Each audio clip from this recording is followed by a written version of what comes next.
bidang gesek dengan tromol rem pada saat terjadi proses pengereman. Terakhir, air hose atau selang udara yang mengalirkan udara bertekanan. Komponen ini menjadi sangat penting dan harus selalu diperhatikan. Sebab jika bocor, maka sistem pengereman bisa jadi tidak berfungsi hingga membahayakan pengemudi dan penumpang bus. Nah, setelah mengetahui komponen-komponen rem angin, selanjutnya mari kita melihat cara kerja rem angin pada bus. Pernah dengar gak sih bus yang jika berhenti itu mengeluarkan suara desisan angin? Yap, hal tersebut terjadi tak lain karena kerja sistem pengereman dari rem angin itu sendiri.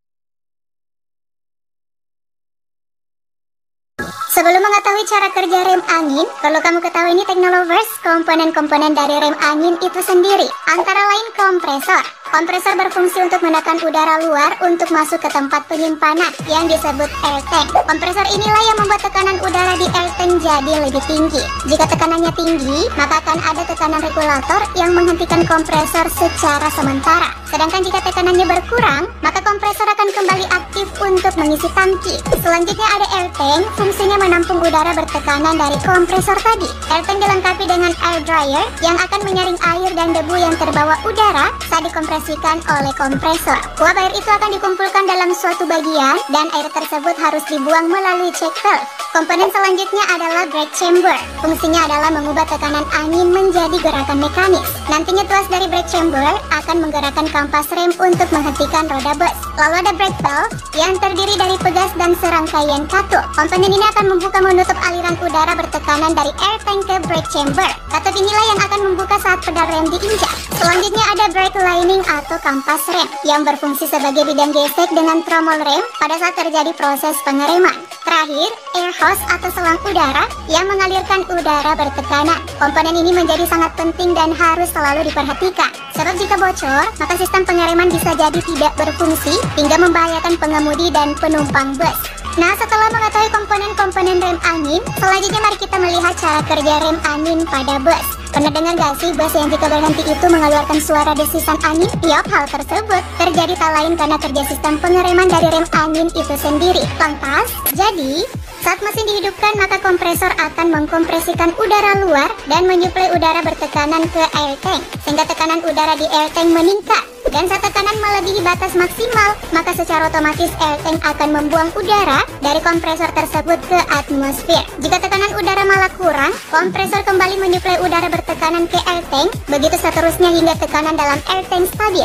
Selanjutnya saat pengemudi menginjak pedal rem, piston pada mekanisme brake chamber akan mendorong plunger dan membuka saluran menuju brake chamber serta menutup release valve. Pada brake chamber, tekanan angin ini diubah menjadi gerakan mekanis. Kemudian tuas brake chamber akan menekan kampas rem sehingga terjadi gesekan antara kampas dengan drum brake. Alhasil, kendaraan akan diperlambat putarannya atau bahkan bisa saja sampai berhenti. Lalu saat sopir melepas pedal rem biasanya akan terdengar juga suara mendecit, khas suara rem angin itu sendiri. Itu menandakan udara yang dipakai untuk pengereman tidak dimasukkan kembali ke dalam tangki udara, melainkan dibuang ke udara bebas. Nah, sampai sini paham ya Teknolovers?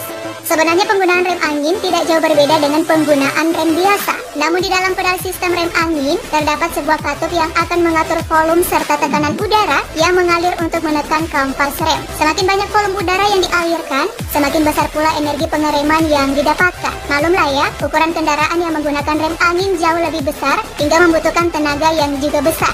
Tapi semua bisa saja sia-sia jika kondisi tekanan udara di dalam tangki udara kosong atau selangnya bocor. Itulah mengapa disarankan sebelum melakukan perjalanan, terlebih dulu pastikan kondisi air tank dan kompresor angin bekerja secara normal. Semua komponen rem angin harus bekerja dengan baik, sebab jika salah satunya tidak maksimal, maka terjadilah istilah remblong yang kerap terjadi pada bus ataupun kendaraan besar lainnya. Nah, untuk mengetahui ketersediaan angin pada air tank, pengemudi bisa melihat dashboard bus terdapat meter pengukur tekanan angin yang akan menunjukkan berapa tekanan angin yang ada di dalam air tank. Saat mesin dinyalakan dan sopir menekan pedal rem, maka jarum pada alat ini bergerak hingga tekanan maksimal. Jika tekanan tidak normal, biasanya ada indikator khusus yang menyala pada dashboard.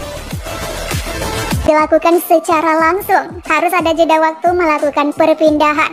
Maka dari itu jenis transmisi ini tak lagi digunakan. Selanjutnya ada tipe constant mesh. Nah, kalau untuk tipe ini secara konstruksi masih sama dengan jenis sliding mesh. Namun, jenis ini telah menggunakan keterkaitan roda gigi tetap atau konstan. Dengan menggunakan gigi tetap, maka output gear hanya bisa dihubungkan ke poros output melalui sebuah kopling. Dibanding tipe sliding mesh, tipe transmisi konstan mesh perkaitannya lebih baik. Diameter gigi yang lebih kecil dengan jumlah gigi yang lebih sedikit dapat meminimalisir kerusakan yang mungkin timbul pada gigi selama saling berkaitan. Cara kerjanya cukup rumit karena pada saat mesin hidup, umumnya diketahui sistem transmisi pada mobil ada dua jenis, yakni sistem transmisi manual dan sistem transmisi otomatis. Pertama, mari kita bahas terlebih dulu soal transmisi manual. Transmisi ini menghasilkan perubahan momen secara bertahap. Karena itu, transmisi ini memiliki beberapa bentuk mekanisme untuk perubahan momen. Lantas, mengapa harus ada perubahan momen? Nah, saat mengendarai mobil dan menemui tanjakan, tentu respon pengemudi secara autopilot akan memindahkan tuas persneling ke gigi rendah. Semakin rendah gigi kendaraan, maka menghasilkan momen yang besar. Berbanding terbalik ketika menemui jalanan yang datar ataupun turunan, momen yang besar jadi tidak terlalu dibutuhkan, sebab yang dibutuhkan adalah kecepatan putaran mesin atau disebut RPM. Jika pengemudi memindahkan persneling ke gigi 1 melaju di jalan datar, mobil menjadi menggerung dan sulit akselerasi. Sampai sini, paham ya Technolovers? Oke, kita lanjut ke macam-macam transmisi manual. Pertama ada tipe sliding mesh. Ini tipe yang paling awal dari transmisi dengan skema yang sederhana. Cara kerja dalam pemindahan giginya yaitu dengan menggeser langsung roda gigi input dan outputnya. Untuk memasukkan gigi 1, pengemudi harus menggeser sliding gear pada kecepatan 1 agar tertarik dengan counter gear yang ada.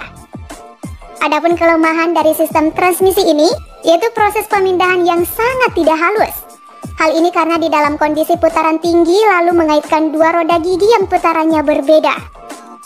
Selain perpindahan gigi tidak halus atau kasar, perpindahan gigi juga tidak dapat dilakukan secara langsung. Harus ada jeda waktu melakukan perpindahan. Maka dari itu jenis transmisi ini tak lagi digunakan.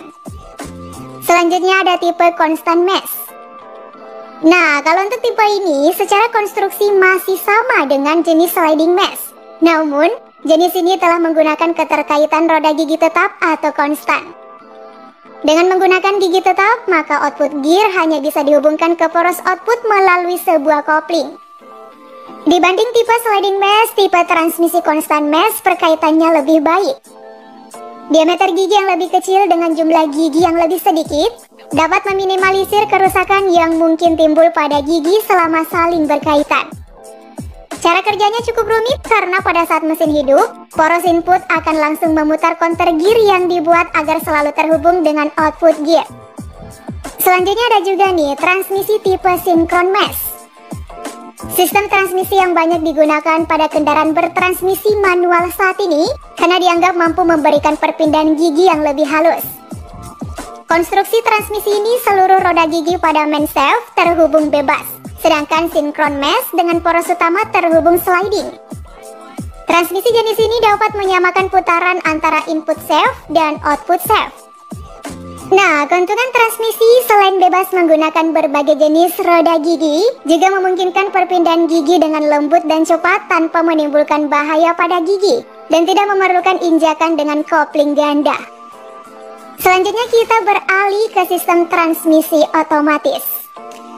Transmisi otomatis atau matic menggunakan metode automatic gear shifting sehingga tetap pada kecepatan 1, 2, serta seterusnya. Pemindahan gigi berlangsung secara otomatis. Transmission control module jadi komponen yang memindahkan gigi melalui tuas solenoid sebagai aktuatornya. Namun meskipun bekerja secara otomatis, jenis transmisi ini tetap dilengkapi nih dengan tuas transmisi untuk memposisikannya pada posisi netral, park, driving, reverse, dan M. Yang mana pada posisi D atau driving, sistem transmisi akan secara otomatis bekerja. Dan tentunya tidak adanya sebuah kopling pada jenis transmisi otomatis. Tipe transmisi otomatis terbagi dari tipe manumatic, yaitu berasal dari kata manual dan automatic. Yup, sama seperti namanya transmisi ini menggabungkan teknologi transmisi manual ke transmisi otomatis. So, pengemudi cukup memilih tanda plus untuk menaikkan rasio perpindahan gigi dan minus untuk menurunkan rasio perpindahan gigi. Selanjutnya ada tipe semi-automatic. Menggunakan sensor elektrik, sistem pneumatik dan kontrol serta aktuator untuk mengeksekusi hasil pendeteksian sensor-sensor ketika memindahkan rasio perpindahan gigi transmisi. Pengemudi dapat merasakan sistem transmisi manual dan otomatis. Jika pengemudi sedang menggunakan sistem transmisi manual, maka tidak perlu lagi menginjak pedal kopling, karena pedal kopling pada transmisi ini sudah teratur secara otomatis. Berikutnya ada hydraulic automatic transmission, di mana cara kerjanya adalah konversi energi mekanik dari mesin menjadi kinetik, kemudian disalurkan ke sistem pemindah tenaga selanjutnya sampai ke roda. Komponen utamanya berupa torque converter, electronic control transmission, planetary gear unit, dan body valve.